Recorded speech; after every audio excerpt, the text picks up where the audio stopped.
उत्तर आपण वाचलं असेल अध्यक्ष महाराज। याच्यामध्ये तिसरा आणि चौथा माननीय गृहमंत्री, माननीय मुख्यमंत्री माझ्यावर बोला, माझ्याकडे तुमच्याकडेच बघून बोलतोय। माझ्या माध्यमातून मी त्यांना सांगिन तुम्ही माझ्याकडे बोला। तुम्ही प्रश्न क्रमांक 3 आणि 4 चं उत्तर आपण बघा। हा लागू नाही हा शब्द काय नवीन आला का श्रीराम लागू? बघा अध्यक्ष महाराज, प्रश्न क्रमांक 3 आणि 4 मध्ये लागू नाही का नाही लागू? आम्हाला कळलं पाहिजे ना का लागू नाही। आपण वाचलं असेल अध्यक्ष महाराज उत्तर। अध्यक्ष महाराज, महाराष्ट्रामध्ये या पद्धतीची गुन्हेगारी सातत्याने वाढत आहे। दर अधिवेशनामध्ये हा प्रश्न या पद्धतीचा अनेक विविध कंपन्यांच्या नावाने येतोय। या कंपन्या स्थापित करून अनेक जिल्ह्यामध्ये, अनेक तालुक्यामध्ये गावातल्या लोकांना लुटण्याचं काम अशा कंपन्यांच्या माध्यमातून, या फ्रॉड कंपन्यांच्या माध्यमातून होते आहे।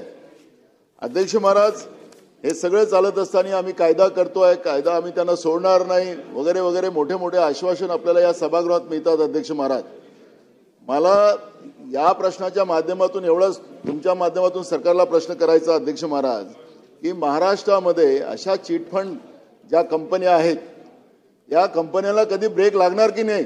काही सरकार अकार्यक्षम आहे अध्यक्ष महाराज, त्याच्यामुळे या पद्धतीच्या घटना होतात का या महाराष्ट्रामध्ये? हा प्रश्न माझा आहे अध्यक्ष महाराज।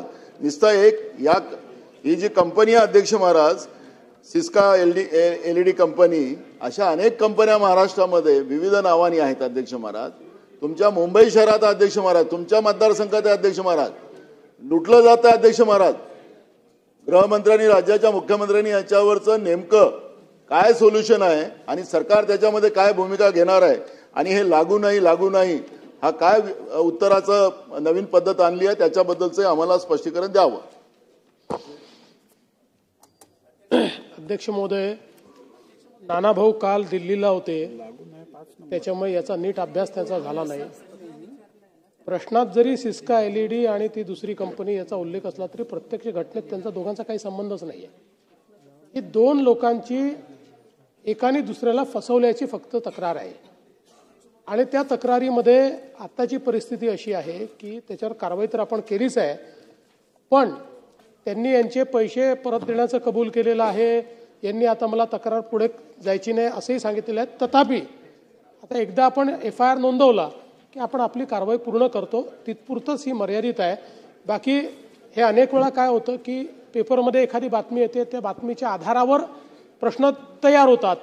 तसं सिस्का एलईडीचा याच्यात काही संबंध नाही। तो जो व्यक्ती आहे, तो व्यक्ती त्यांनी मी माजी संचालक होतो असं सांगून त्या ठिकाणी केलेलं हे कांड आहे, एवढंच मला आपल्याला नमूद करायचं आहे।